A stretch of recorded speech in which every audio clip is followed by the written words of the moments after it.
예, 방금 소개받은 한우련 센터장입니다. 반갑습니다. 보통은 저희가 이제 부산 설명회를 먼저 시작으로 대구, 이렇게 서울까지 이렇게 올라가는데 어제 대구 지역 설명회를 먼저 했었습니다. 좀 특이한 점은 기존에 운영하시던 실적 보유 기관들도 계셨지만 신규 기관들이 꽤 많이 참석을 하셨더라고요. 그래서 오늘 오신 기관들 중에 신규 기관 있으시면 한번 손 한번 들어보시겠어요? 예, 좀 꽤 있으시네요, 그죠? 예, 그래서 저희가 설명을 급하게 진행하는 것보다 기존 기관들께 좀 양해를 구하고 신규 기관들도 계시기 때문에 좀 차분하게 절차들을 좀 설명할 수 있도록 그렇게 하겠습니다. 훈련이 지금 진행이 되면서 많이 이렇게 성장을 했어요. 여러분들이 잘 아시겠지만 양적인 성장도 했고 질적인 성장도 지금 하고 있습니다. 그런 차원에서 이제 심사평가원이 생긴 지도 3년 정도가 지났는데요. 특히 이제 작년 기준으로 보면 실업자 훈련도 한 2만 명 정도 실질적으로 증가를 했고, 그리고 재직자 훈련은 더더욱 더 많이 증가를 했습니다. 저희가 이제 보는 관점은 양적인 성장도 필요하지만 굉장히 질적인 성장도 필요하다고 생각을 합니다. 그렇기 때문에 오늘 이제 설명드릴 직업훈련 정책 방향도 계속해서 직업훈련의 어떤 성과라든지 이런 부분들을 지속적으로 유지해 나가는 방향으로 방향성이 잡혀 있으니까요. 그 부분을 참고하셔서 들어주시면 좋을 것 같습니다. 우선 정책 방향인데요. 설명드릴 부분이 크게 6가지 항목으로 나눠져 있습니다. 첫 번째는 이제 훈련기간에 대한 또 과정에 대한 품질 관리 부분을 말씀을 드릴 거고요. 두 번째는 현장에서 가장 중요한 부분이죠. 훈련 교강사 부분에 대해서 어떤 식으로 정책 방향이 가는지에 대해서 안내를 좀 해드릴 거고요. 그리고 모든 기관들이 이제 잘 운영하고 계시지만 또 일부 기관들은 또 사업적인 목적이나 부정부실과 또 연루되는 기관들이 있습니다. 그런 기관들에 대해서는 법적인 제재 조치를 잘 만들어서 선택과 집중을 좀 하실 수 있도록 처리하겠다라는 부분에서 관리감독 강화 부분을 좀 안내를 해드릴 거고요. 그리고 국가기관 전략산업직종, 국기직종에 대해서 4차 산업이 도래하는 부분에서도 직업훈련이 선도적인 역할을 할 수 있도록 그런 국기직종에 대한 개편사항이라든지 여러분들께 제공되는 가이드, 이런 부분들을 좀 안내를 해드릴 거고요.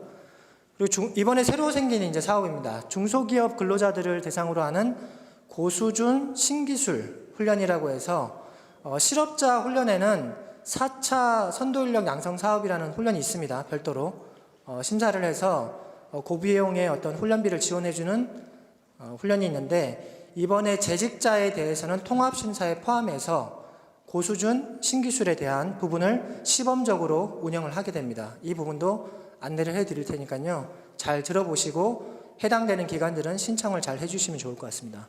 마지막으로는 이제 출석률이 80% 미만인 훈련에 대해서도 훈련의 어떤 목적이 실업자는 취업이겠죠, 그죠? 취업 부분도 중요하겠지만 자격증 취득하는 부분들도 굉장히 중요한 또 성과 중에 하나입니다. 그래서 훈련생이 자격증을 취득했을 때 중도 탈락하는 부분들을 면제한다든지 자부담 20만 원 차감하는 거 있지 않습니까? 중도 탈락하면 그런 부분들을 면제한다든지 이런 제도들이 또 이번에 새롭게 도입이 됩니다.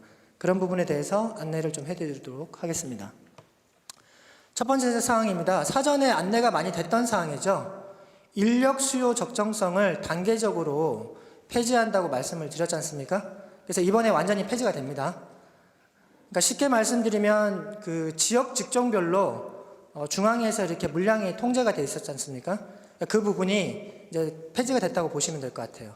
다만 사전에 저희가 안내를 계속 해드렸던 것 같이 성과는 계속해서 볼 예정입니다. 그래서 성과가 저조한 하위 기관에 대해서는 과정심사에서 부적합을 하겠다라는 부분이죠. 그 이유는 뭐냐면 실질적으로 훈련에 참여하시는 훈련생들에게 피해가 가기 때문에 그래요. 쉽게 말씀드리면 취업도 실질적으로 잘 안 되고 고용 유지도 안 되고 질 낮은 취업처로 이제 취업이 돼서 굉장히 이직이 작거나 그런 부분에서 정부 예산이 낭비되는 부분들은 줄이겠다라는 부분으로 이해를 해주시면 될 것 같고요. 그 부분에서 조금 달라지는 부분들이 이번에는 인력 수요 적정성을 폐지하는 대신 훈련 성과 평가라고 해서 그 부분이 도입이 됩니다. 그래서 여기 자료집에 보시면 지금 9페이지부터 제가 설명하는 자료가 있기 때문에 매핑해서 보시면 될 것 같은데요. 첫 번째는 이제 과거의 훈련 성과, 저희가 산정하는 기간이 있습니다. 고용 유지율이 되는 3개월과 취업을 보는 수료 후 6개월이죠, 그죠? 그 9개월을 뺀 1년 전에 성과를 산정을 해서 뭐 취업률이라든지 고용 유지율, 훈련생 만족도 이번에 처음 들어가죠, 지표로서는. 기존에는 이제 기관 인증 평가에 훈련생 만족도 평가가 들어갔었는데 뭐 감사원이라든지 여러 가지 국회라든지 질의가 있으셨어요.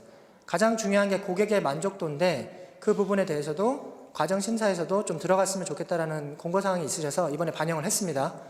그래서 과정 심사 때도 성과 평가에서 훈련생 만족도가 들어가도록 되어 있고요. 그리고 이수자 평가, 중도 탈락률 이런 5개 지표가 이번에 성과 평가 항목으로 들어가고요. 그리고 가정에서 가장 중요한 부분이겠죠. 가정의 품질을 담보하는 훈련 방법, 훈련 강사, 훈련 장비에 대해서 평가를 해서 점수화를 하게 됩니다. 그래서 그 과정별로 직종에 대한 점수가 나오면 최하위 10에서 20% 범위를 적정한 부분을 산정을 해서 걸러내겠다라는 부분으로 이해를 해주시면 될 것 같습니다. 특히 대상에서 보시면 신규 과정하고 훈련생이 전년도 실적이 5인 미만인 과정에 대해서는 성과 적정성의 대상에서 제외를 합니다. 제외를 하고 이후에 개설 회차를 제한하게 됩니다. 실업자 일반 훈련에 대해서는 계좌제를 5번만, 지금 현재 그 개설 회차가 제한이 없지 않습니까? 그런 부분에 대해서 실업자 일반 훈련에서는 5회로 제한을 하고 국기 훈련은 1회로 제한을 하게 됩니다. 진입은 가능하지만 실질적으로 운영에 대한 검증을 통해서 다음 해에 진입을 확대할 수 있도록 하겠다라고 이해를 해주시면 될 것 같습니다. 그리고 5인 이상, 수료 기준의 5인 이상으로 있으신 실적을 보유한 기관들에 대해서는 성과 평가를 진행을 합니다. 그래서 앞서 말씀드렸던 이런 지표를 가지고 실질적으로 하위를 걸러내는 방식으로 운영을 할 거고요. 특히 지역 직종별로 다양한 훈련 과정 공급을 위해서는 뭐 하위 성과에 대해서 점수가 조금 일부 낮더라도 지역 직종의 어떤 안배를 위해서 예컨대 뭐 부산 지역에 뭐 A라는 직종의 과정이 전혀 선정된 과정이 없어요. 그럼 훈련생들이 접근하기가 좀 어려우실 수 있잖아요. 그래서 그런 부분에 대해서는 저희가 심의위원회에 상정을 해서 위원회에서 의결을 받아서 과정이 좀 공급될 수 있도록 하겠다라는 부분으로 이해를 해주시면 될 것 같습니다. 자, 다음 사항은 회차 제한 부분. 아까 제가 말씀드렸죠. 회차 제한을 한다라는 부분. 그래서 신규 과정하고 연간 수료생이 산정하는 1년 동안 5명 미만일 경우에는 회차 제한이 들어갑니다. 이 부분이 이번에 달라진 부분이기 때문에 신규 기관들하고 그리고 실제 그 직종에서 훈련생이 5인 이상이 안 되는 기관들은 잘 참고를 하셔야 됩니다.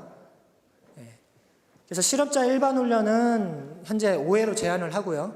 그리고 국기 훈련은 1회로 제한을 하도록 할 예정입니다. 특히 이제 일반 실적 보유기관이 국기 훈련을 진입을 하시면 현재 2회로 제한되어 있죠. 2회차로.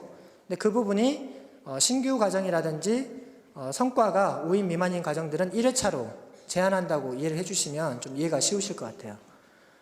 그리고 개설 이제 내실화를 위해서 저희 쪽에서 기관별로 신청 한도수 관리를 강화할 예정입니다. 이 부분에 대해서는 저희가 계속해서 이제 말씀드리고 사전 예고도 해 왔었어요. 근데 그 부분에 대해서 18년도 하반기 운영 통합심사에 적용되는 부분과 2019년도 상반기, 그러니까 내년에 적용되는 것을 이번에 같이 설명을 드릴 거예요. 그래서 그 구분을 잘 하셔서 설명을 들으시면 도움이 될 것 같습니다. 첫 번째는 이번부터 적용되는 것은 행정 처분이 있는 과정에 대해서는 신청 한도수에서 실업자, 재직자를 나눠서 신청 한도수의 마이너스 2를 차감하겠다는 겁니다. 그렇게 이번에는 행정 처분에 대한 부분만 차감을 하겠다는 부분입니다. 근데 19년도가 되면 어떤 게 달라지냐면 실질적으로 상반기 운영부터 운영되는 것은 국기와 실업자 일반을 각각 산정을 할 겁니다. 신청 한도수를. 그 부분이 가장 크게 달라지는 부분이고요. 또 중요한 부분은 무분별한 과정 신청이나 부실 계절을 방지하기 위해서 신청 한도수 부분에서 설명을 좀 드릴 거지만 미개설된 과정에 대해서도 차감을 할 겁니다. 그러니까 여러분들이 실질적으로 운영할 과정들을 심사 신청을 넣으셔야 되지 운영도 안 하실 과정들을 심사 신청을 넣으시면 안 된다라는 부분들로 인정을 좀 이해를 해주시면 될 것 같아요. 그래서 미개설 과정은 지금 2개 정도를 미개설하셨다 그러면은 마이너스 1이 차감된다고 보시면 될 것 같아요. 그러니까 쉽게 말씀드리면 곱하기 0.5를 한다. 미개설을 하면 그렇게 좀 이해를 해주시면 될 것 같고요.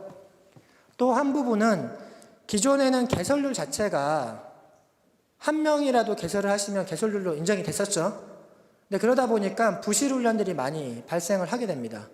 그래서 앞으로는 저희가 부정 훈련 빅데이터나 이런 것들을 돌려봐도 5인 미만으로 운영하는 과정들은 여기 뭐 학원장님들도 계시고 학원 관계자분들도 많이 계시는데 훈련기관 관계자분들이 많이 계시는데 상식적으로 생각해 보면 훈련생 3명, 2명 모집해서 운영이 되세요? 그렇죠? 강사 급여를 주시기에도 굉장히 어려운 구조예요. 그렇다 보니까 실질적으로 데이터 상도 그렇고 지도 점검을 나가도 그렇고 부실 훈련들이나 부정 훈련들이 굉장히 많습니다. 그렇기 때문에 5인 미만이 되는 개설률에 대해서는 인정하지 않겠다는 겁니다. 그래서 앞으로 이제 운영하시는 가정들은 충분한 어떤 개설에 대한 모집 인원들도 잘 판단을 하셔서 모집을 해 주셔야 된다는 부분이고요. 특히 이제 저희가 올해까지는 신청 한도수라는 개념은 1년 동안 이 기간이 넣으실 수 있는 과정 수예요. 그죠? 근데 기존까지는 어떻게 했냐면 상반기 때 적합 받으신 과정은 한도수를 차감을 했었고 부적합을 받으신 과정에 대해서는 저희가 유예 기간을 좀 드리기 위해서 한도수 차감을 안 했습니다. 그러니까 무슨 얘기냐면 예를 들어서 신규 기간이 처음 진입을 하시면 신청 한도수를 10개를 부여받으시죠. 그죠? 예. 근데 상반기 때 5개를 적합 받으시고 2개를 부적합 받으셨어요. 그럼 기존에는 어떻게 하반기 때 신청 한도수가 부여가 됐습니까? 그렇죠. 5개가 부여가 됐었습니다. 근데 앞으로는 어떻게 바뀐다? 부적합 받은 과정도 차감이 돼서 3개만 신청하실 수 있도록 바뀐다. 라고 이제 이해를 해주시면 됩니다. 근데 여러분들이 너무 이제 걱정하실 필요가 없으신 게 뭐냐면 저희가 실제 이런 결정들을 할 때 그냥 이렇게 정책적인 결정을 하지 않습니다. 다 통계치를 돌려보고 수치적인 부분들을 다 확인한 다음에 하고 있는데 여러분들께 부여되는 신청 한도수라는 게 조금은 넉넉하게 부여가 되어 있으세요. 그러니까 쉽게 말씀드리면 기관들의 신청 한도수가 뭐 30개다. 그럼 실제 운영하시는 거는 한 10개 과정 정도로 운영을 하세요. 그래서 실제 운영되는 거에 비해서 한 2~3배 이상의 신청 한도수를 보유하고 계시다라는 거죠. 그래서 그런 부분에 대해서 질적으로 좋은 과정들이 시장에 잘 유입이 될 수 있도록 이런 지표들이 내년부터 바뀌게 되니까 지금 설명을 잘 들으시고 운영을 잘 해주셔야 내년에 이런 부분에 대해서 불이익이 없으시다. 이렇게 이해를 해주시면 될 것 같습니다. 그리고 훈련 시간에 대한 부분들이 이번 심사부터 더욱더 이렇게 면밀하게 볼 예정이에요. 이 부분은 어떤 부분이냐면 저희가 실제 능력 단위들을 보시면 NCS 기반으로 2016년도부터는 의무화가 됐지 않습니까? 그렇다 보니까 여러분들 지금 자료집에 예시가 나와 있으실 거예요. 실질적으로 능력 단위 같은 경우에 중복적인 능력 단위들이 많아요. 그 직무 자체를 수행하는 거다 보니까 뭐 예컨대 용접 과정에서 CO2 용접에도 도면 해독이라는 게 있고 실질적으로 다른 이제 일반 용접에도 도면 해독이라는 게 있어요. 근데 여러분들이 편성을 하시면서 도면 해독이라는 거 한 번만 학습을 하시면 되고 훈련을 시키시면 되는데 그거를 여러 차례 중복적으로 해놨을 때 불필요한 시간이 산정됐다고 볼 수 있다는 겁니다. 그래서 능력 단위가 중복되어 있거나 NCS 편성 교과와 BNCS 교과가 중복성이 높다고 판단됐을 때 부적합하겠다라는 부분입니다. 왜 이 부분이 지금 문제시가 되고 있냐면 실제 훈련생이 훈련을 충분히 하고 자격증도 다 취득을 했는데 취업을 나가야 되는데 훈련 시간이 너무 길어서 실질적으로 훈련기관에서 이렇게 훈련생을 잡아두는 현상들이 있어요. 그래서 그런 부분들은 막아야 되지 않겠느냐라는 차원에서 훈련 시간에 대한 중복 요구라든지 그런 부분들을 좀 면밀하게 볼 예정이니까요. 그 부분 참고하시고요. 특히 그 NCS 기반 가정은 지금 91% 넘게 다 NCS 기반으로 가정 편성을 하고 계십니다. 그 B-NCS 교과라든지 아니면 NCS를 적용하기 힘들거나 개발이 안 돼 있는 한 10% 정도 빼고는 다 NCS 기반으로 설계를 하고 계시는데, 그런 가정 중에 실질적으로 능력 단위를 보시면 권장 훈련 시간이라는 게 있습니다. 다 아시죠? 그래서 대부분의 기관들이 그 권장 훈련 시간을 초과해서 편성하지는 않으세요. 근데 편성 기준에 이제 플러스 마이너스 50%라는 기준이 있다 보니까 조금은 훈련 목적에 맞지 않게 과하게 편성하시는 기관들이 있으십니다. 그래서 그런 부분에 대해서는 권장 훈련 시간을 초과해서 편성이 되시면 저희가 심사 때도 훈련 시간 부분에 대해서는 더욱더 면밀하게 심사를 하겠다는 부분입니다. 왜 이런 말씀을 드리냐면 NCS가 도입되면서 실기를 많이 요구하고 있어요. 그렇다 보니까 실기 시간이 좀 어느 정도 늘어난 것은 저희가 이해를 하고 있습니다. 근데 NCS 도입 전과 후에 훈련 시간을 좀 비교를 해보면 실질적으로 1.6배 이상 늘어났어요. 이해를 하시겠습니까? 160% 정도 늘어났다는 거예요. 훈련 시간이. 쉽게 좀 설명을 드리면 이전에는 국기 훈련이 600시간이면 훈련생이 수료를 할 수 있었는데 지금은 몇 시간? 800시간 이상이 넘어간다는 거예요. 그러니까 그 부분이 실질적으로 많은 실습이나 이런 것들이 추가돼서 늘어난 것들은 저희도 심사 때 유연하게 볼 예정입니다. 그렇지만 앞서 말씀드린 것 같이 과하게 중복 단위를 많이 쓰셨거나 불필요한 편성이 많이 됐다고 판단될 때는 부적합하겠다는 부분이고요. 특히 이제 여러분들이 주의하셔야 될 부분이 있습니다. 그 훈련 시간 안에 훈련생에 대한 수료식, 오리엔테이션, 이런 활동들이 포함되어 있으시면 될까요? 안 될까요? 네, 안 됩니다, 여러분. 그런 부분들이 시간에 훈련비를 지원하는 시간 안에 포함이 되어 있으시면 부적합을 할 예정입니다. 그래서 그 부분은 잘 참고하셔서 훈련 시간 외적으로 뭐 수료식이라든지 오리엔테이션이라든지 다른 어떤 부가적인 활동을 하실 수 있도록 편성을 잘 해주셔야 됩니다. 분명히 부적합한다고 말씀을 드렸습니다. 편성 때 그 부분을 숙지하셔서 편성하셔야 된다는 부분이고요. 그리고 인증평가가 여러분들이 무엇보다 중요하실 거예요. 그래서 인증평가를 받으셔서 등급을 받으셔야지만 통합심사라든지 특화심사에 심사, 과정심사 신청이 가능하세요. 그렇기 때문에 여러분들께 사전에 심사평가 지표에 대해서 공지를 미리미리 아실 수 있도록 좀 해드리겠다라는 게 지금 인증평가 기준의 조기 확정이라는 부분으로 이해해 주시면 될 것 같아요. 그래서 지금 다양한 연구가 추진 중에 있고요. 상반기 안에 이런 기준들을 확정해서 정리가 되면 여러분들께 사전에 안내를 해드려서 미리미리 준비하실 수 있도록 그렇게 정보 제공을 하겠다라는 의미로 봐주시면 될 것 같습니다. 그리고 훈련 현장에서 가장 중요한 부분이 훈련 시설도 중요하고 장비도 중요하지만 무엇보다 중요한 게 가르치는 교사 선생님이겠죠, 그죠? 훈련 교사와 강사 부분인데 심사평가원이 생기면서 이 훈련 교사와 강사에 대한 부분들을 굉장히 중요하게 보고 있습니다. 그리고 심사평가 지표에도 많이 반영이 되어 있고요. 그래서 앞으로 계속해서 이 방향은 유지를 할 예정이고요. 특히 훈련 교강사의 향상을 위해서 보수 교육이 앞으로 계속해서 확대가 될 예정이에요. 여기 계시는 이제 기관장님들 와 계시고 이사장님들도 와 계시는 것 같은데요. 훈련 교강사분들이 보수 교육이라든지 이런 것들을 좀 잘 받으실 수 있도록 좀 안배를 많이 해주셔야 될 것 같아요. 특히 직종별로 훈련 교사 자격증을 보유하시면 심사평가에서도 굉장히 유리하십니다. 점수도 높게 부여가 되시고 하시기 때문에 그 부분에 대해서는 많은 관심을 좀 가져주셨으면 하고요. 특히 그 훈련 교사분들에 대해서는 보수교육 자체가 올 3월에 저희가 안내를 해드렸죠. 보수교육이 전공 역량하고 HRD 교직 역량으로 좀 나눠져 있는데 기존에는 그 보수교육을 듣고 오시면 가점으로 각각 3점씩 드렸어요. 근데 3월 달에 안내된 걸 보시면 알겠지만 이 점수를 확대해서 보수교육을 받으시면 어떻게? 각각 5점씩 해서 최대 10점까지 받으실 수 있도록 보수교육을 더 잘 받으실 수 있는 환경을 만들었습니다. 그리고 향후에는 2부에서 설명하겠지만 보수교육 자체가 선택이 아니라 반드시 훈련 교강사분들이 받으셔야 되는 의무화가 될 겁니다. 그렇기 때문에 명칭도 이제 보수교육이라고 생각을 해주시면 될 것 같은데요. 그런 부분에서 가르치시는 분들도 항상 똑같은 걸 가르치시는 것보다 가르치는 수준이나 방법들이 업그레이드 될 수 있도록 기관장님들의 많은 배려가 좀 필요한 상황이 아닌가라는 생각이 듭니다. 그리고 이제 기존의 정책 방향에서도 많은 안내를 했었었죠.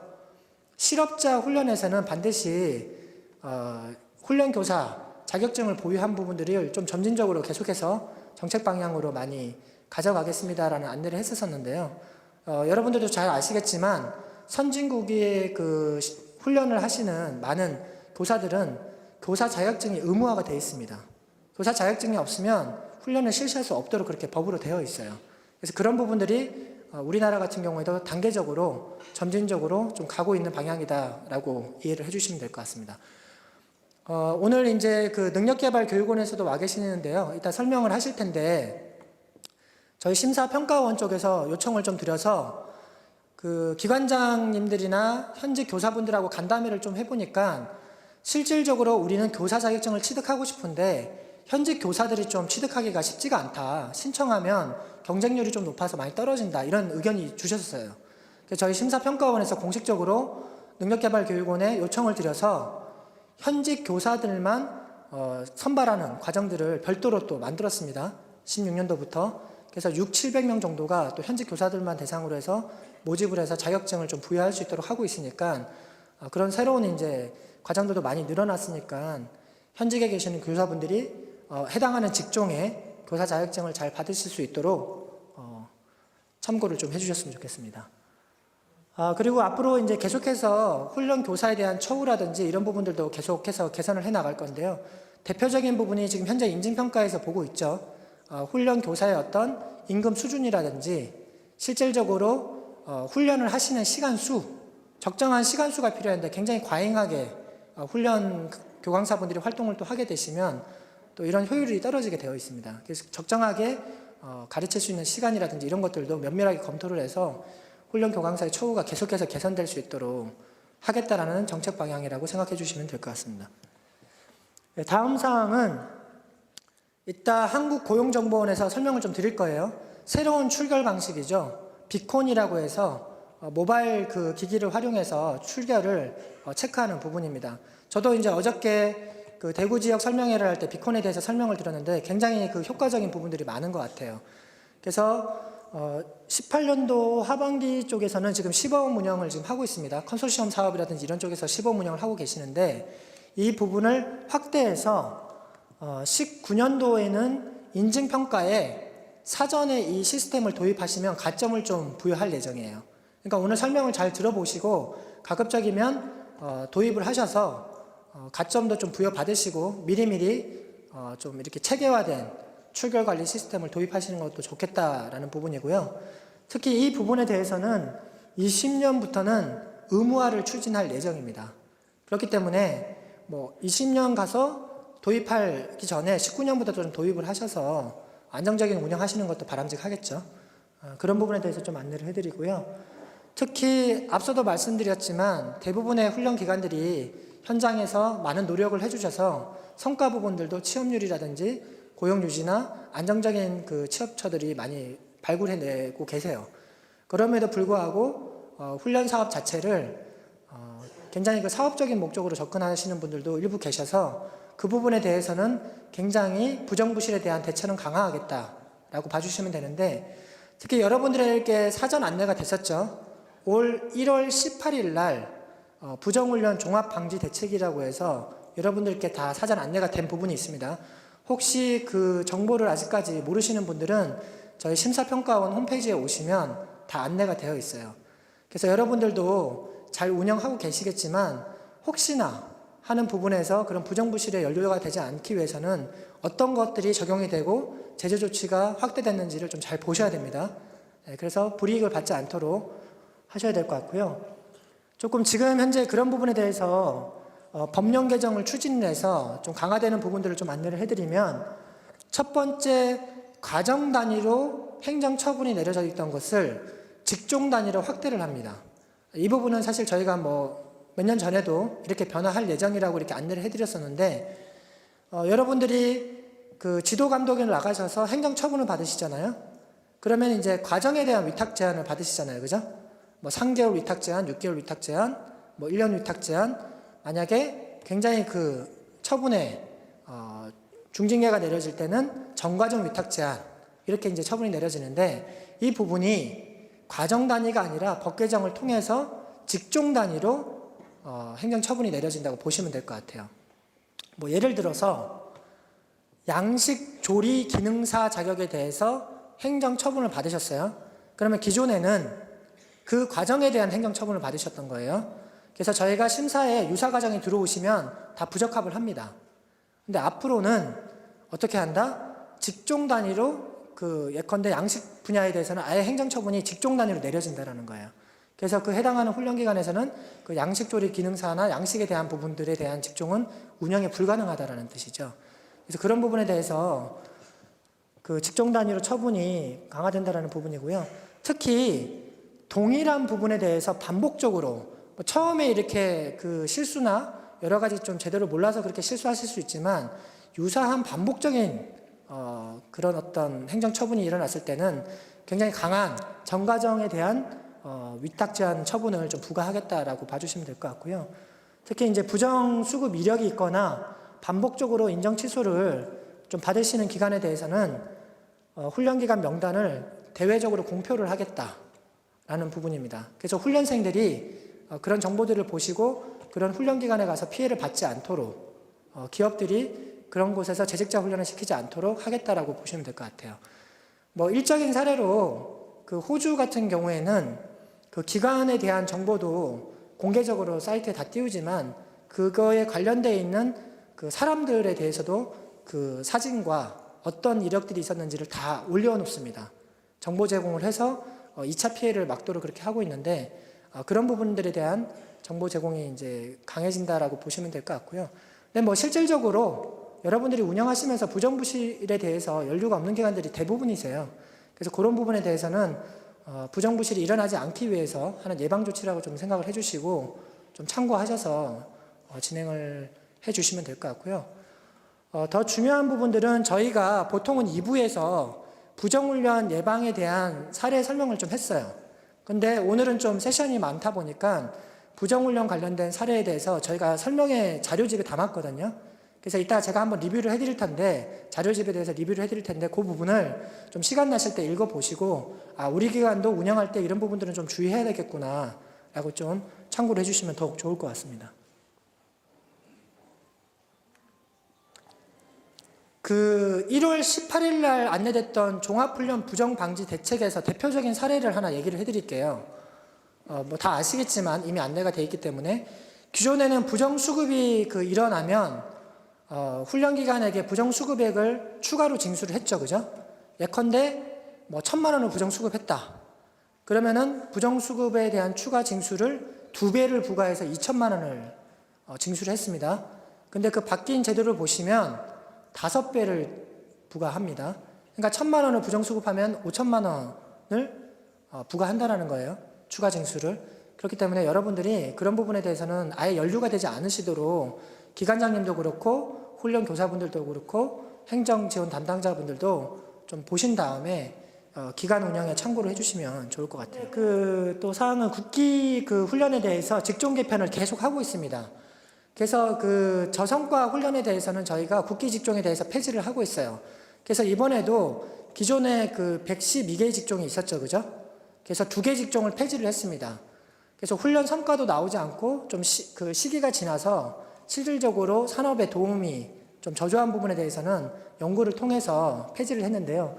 이번에 폐지한 게 선체 가공하고 LED 장비 및 공정 직종에 대해서는 제외를 했고요. 특히 4차 산업에 맞는 IoT라든지 드론, 그리고 빅데이터 분석 이런 것들에 대한 12개 직종은 또 개편을 해서 실제 2개 직종을 폐지하고 10개 직종을 신설을 해서 총 122개에 대한 국기 직종에 대해서 확대를 좀 했습니다. 그래서 이번에 새롭게 또 진입한 직종에 대해서 여러분들이 잘 확인하셔가지고 과정 편성하실 때도 참고를 해주시면 좋을 것 같아요.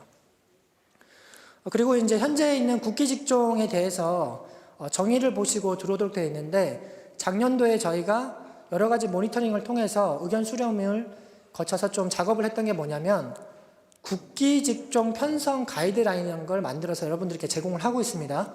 잘 아시죠? 그래서 능력 단위나 이런 것들을 권장하는 거나 선택할 수 있는 능력 단위들을 어떤 것들을 선택하시면 과정 심사에도 유리하고 좋은 과정을 설계하실 수 있다. 이렇게 안내가 나가 있는데 이번에도 이 부분은 새롭게 도입된 직종까지 다 포함해서 국기 직종 가이드라인이 이미 저희 심사평가원 홈페이지에 다 올라가 있습니다. 그래서 그걸 보시고 심사평가를 하실 때 참고하시면 더욱더 참고가 되실 수 있겠다라는 부분을 안내를 해드리고요. 앞서 말씀드렸죠. 그 중소기업에 대해서 우선 대상 기업이라고 생각하시면 될 것 같아요.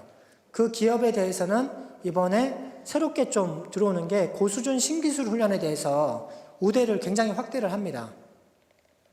쉽게 말씀드리면 NCS 지원 단가의 300%까지 지원할 수 있도록 훈련비가 지원됩니다. 다만 시범 사업으로 올해 운영을 해보고 성과나 이런 부분들이 바람직하게 잘 안착을 하면 직종도 그렇고 신청할 수 있는 기간도 확대를 할 예정이에요.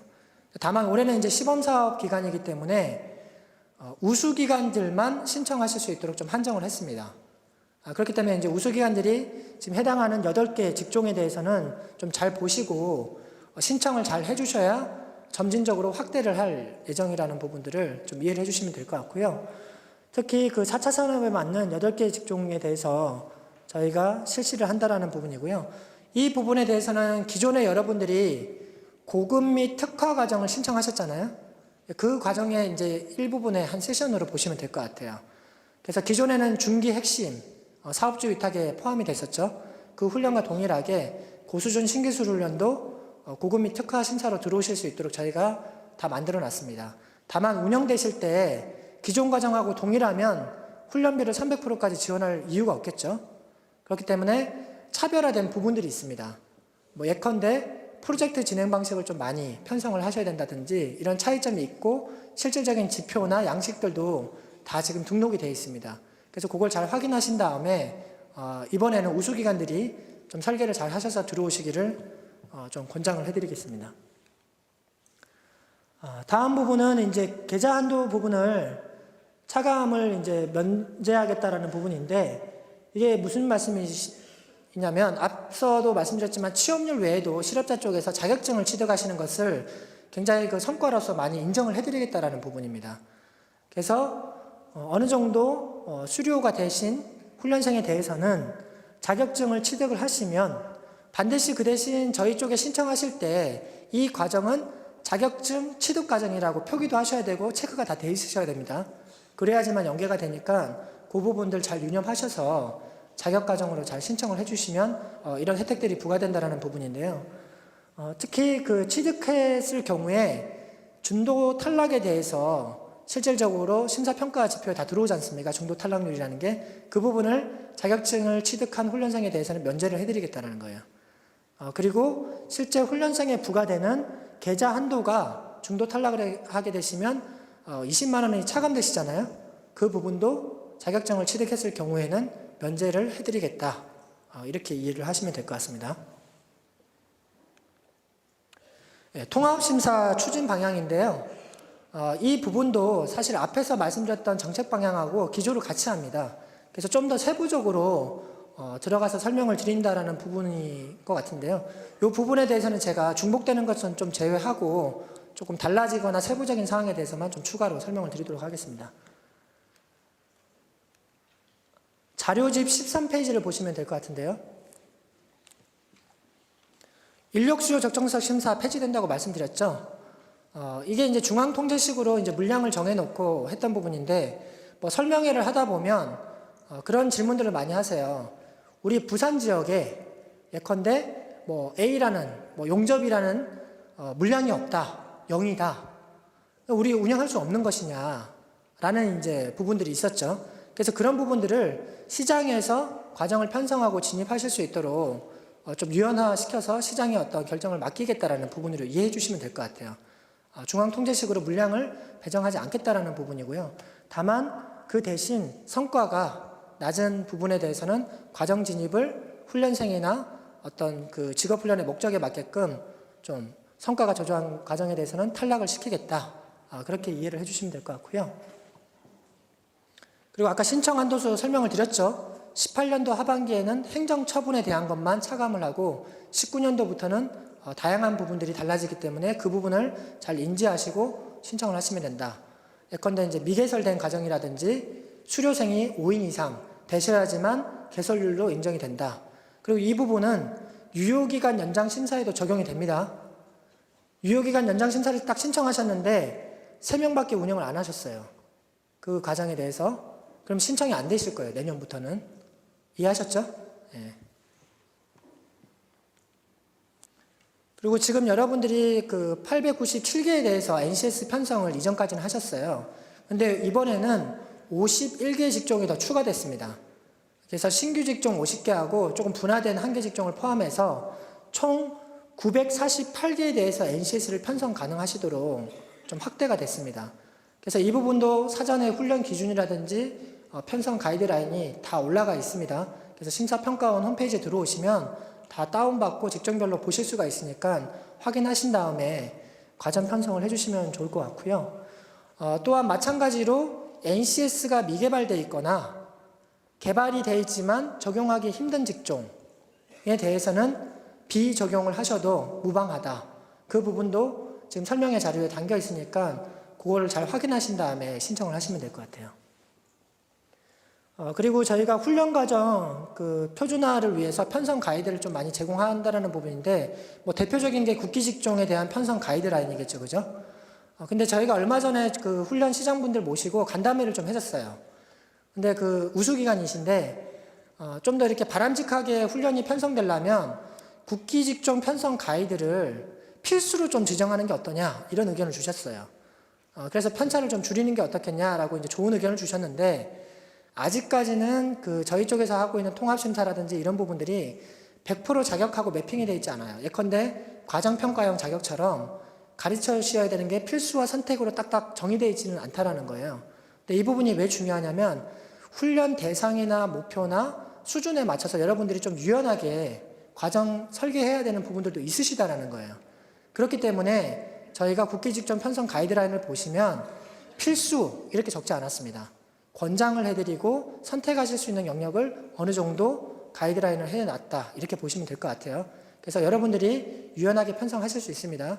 그걸 참고해서 심사 신청을 하시면 굉장히 적합을 받으실 수 있는 유리한 지표가 될 수 있다, 이렇게 이제 이해를 해주시면 될 것 같고요.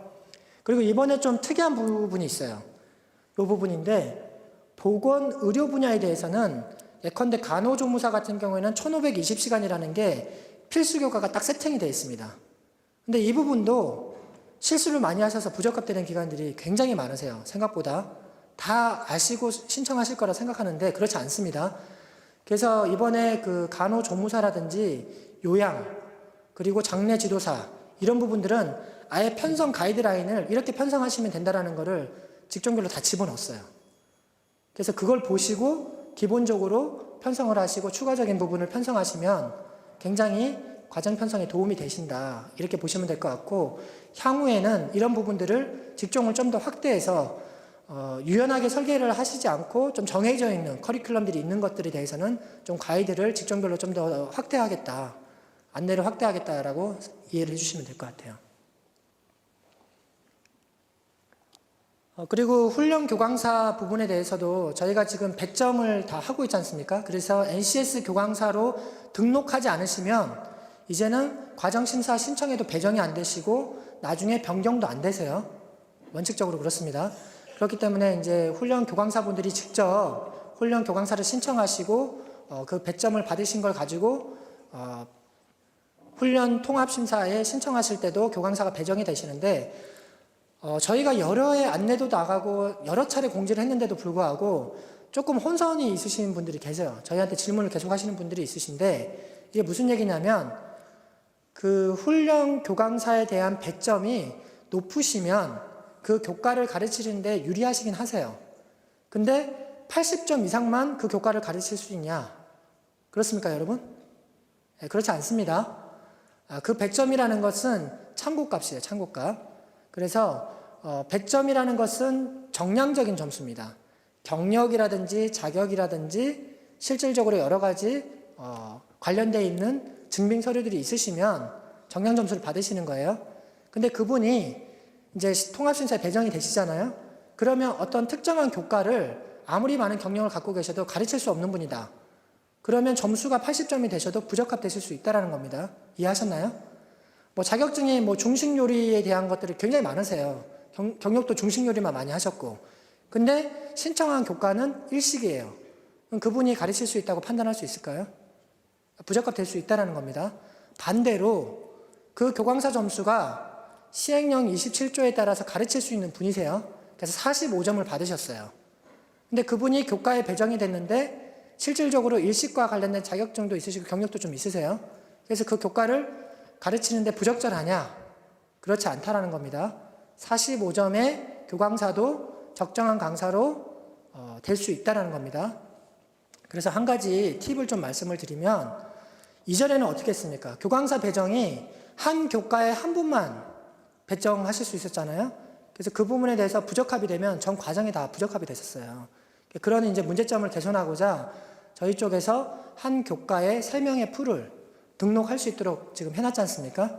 그러니까 돌아가셔서 교광사 분들하고 잘 계약을 하셔가지고 배정하실 때 자신감이 너무 있으셔가지고 한 강사만 우리 배정할 거야. 그러시면 그 교과에 부적합이 되시면 과정 전체가 부적합 되신다는 거예요. 가르치실 분이 안 계시기 때문에. 그렇기 때문에 3명 풀까지 넣으실 수가 있으세요. 그러니까 3명 풀까지 넣으셔야지만 좀 더 교체하실 때도 수월하기 때문에 그 부분을 좀 인지하셔서 풀까지 넣으시길 바라고요. 그리고 90점 강사, 80점 강사, 50점 강사가 다 교과를 가르칠 수 있다라고 적합이 다 되셨어요. 그러면은 나중에 교체하실 때 어떤 분이 기준이 되시는지 아세요?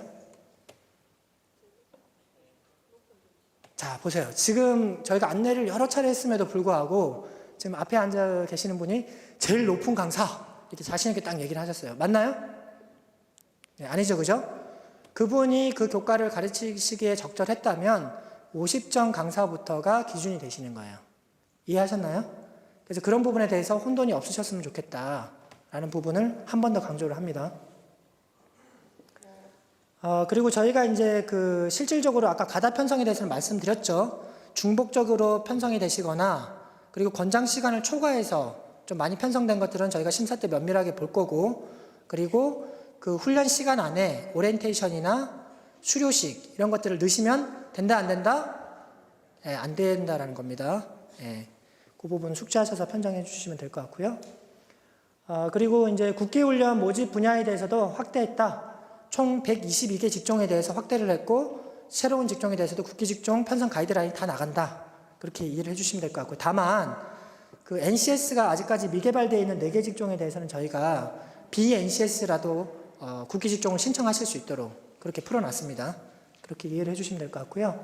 그리고 아까 4차 산업에 대한 재직자 훈련 그 우수기관들 신청하실 수 있다는 사업 말씀드렸죠. 그 고수준 신기술 사업에 대해서는 NCS 비용 단가의 300%까지 지원하기 때문에 그 양식이나 편성하시는 게 좀 다릅니다. 통합심사하고 동일하지 않습니다.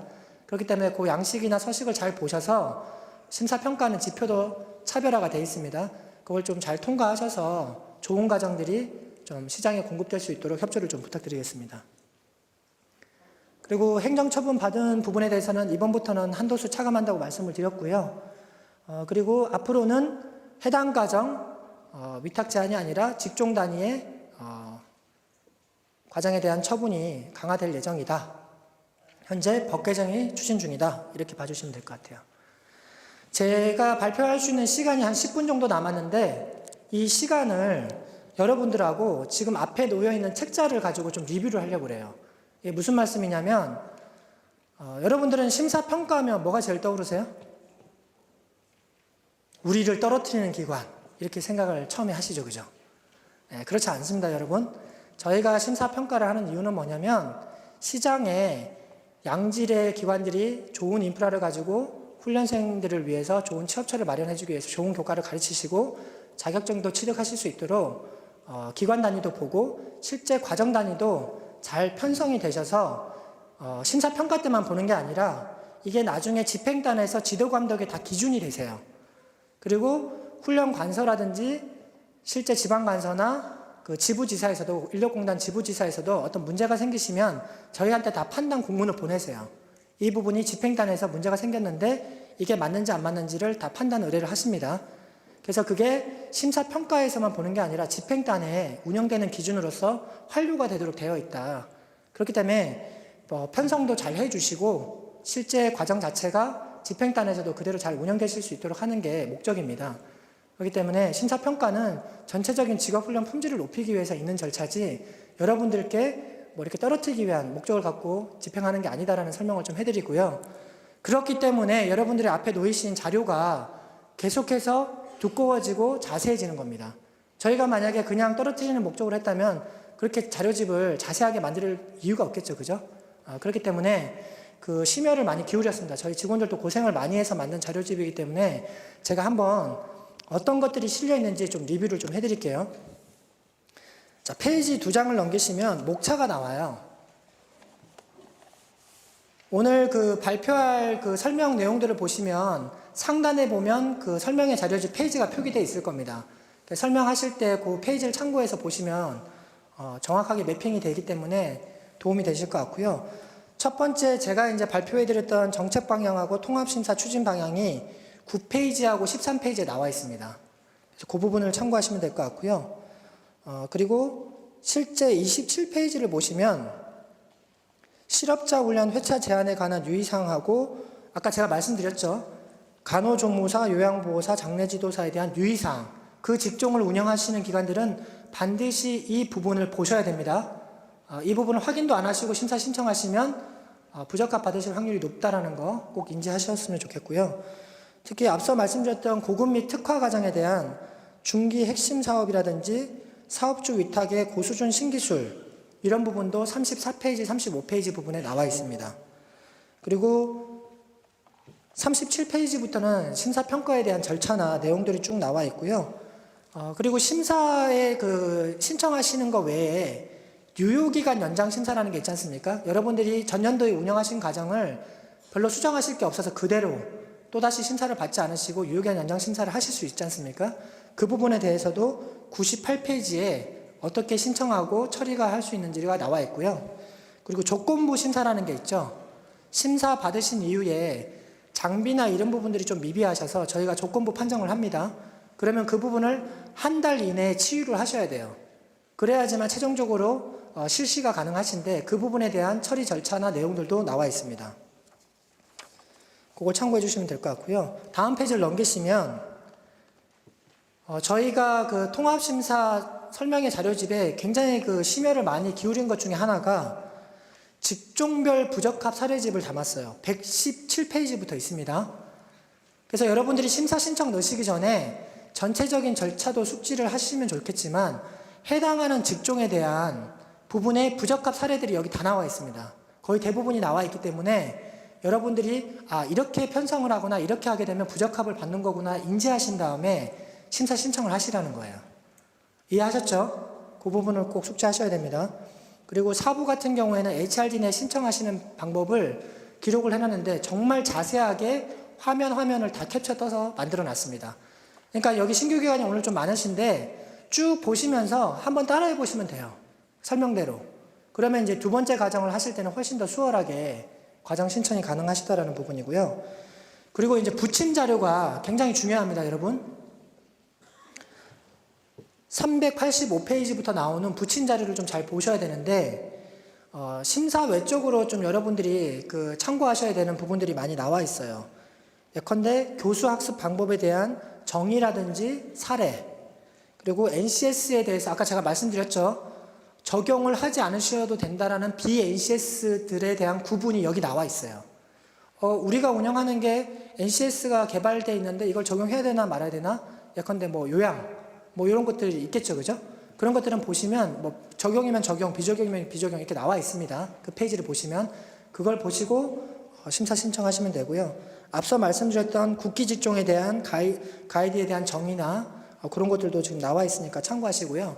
다만 저희가 국기 직종 편성 가이드라인은 이 책자에 담지를 못했어요. 굉장히 페이지가 많습니다. 직종별로 다 담았기 때문에 그 부분은 저희 그 자료실에 보면 이미 다 올라와 있어요. 그래서 그걸 다운받으셔가지고 해당하는 직종을 보시면 된다는 겁니다.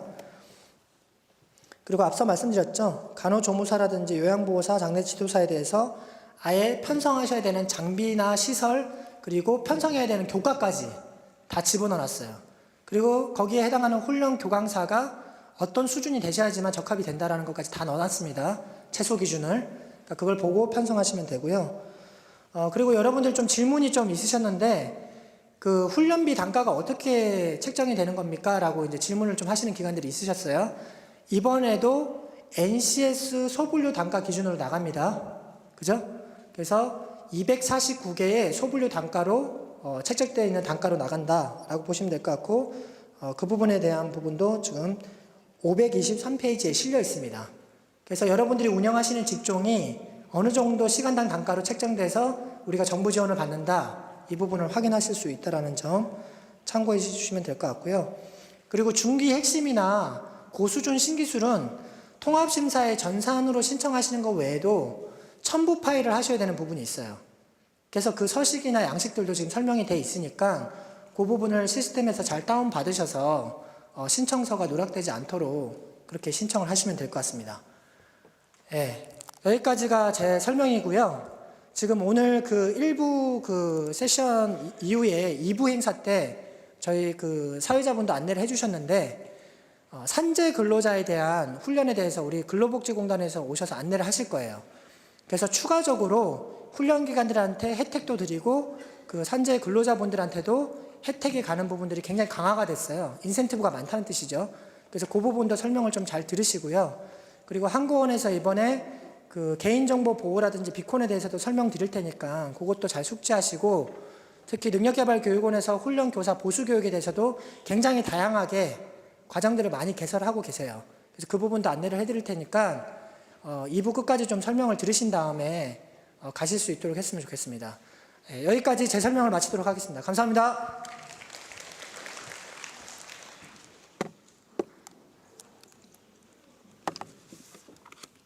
네, 자세한 설명 감사드립니다. 다음 순서는 통합심사 개요, 심사 기준 및 절차에 대해서 지체훈련심사센터 윤지호 과장님께서 설명해 주시겠습니다.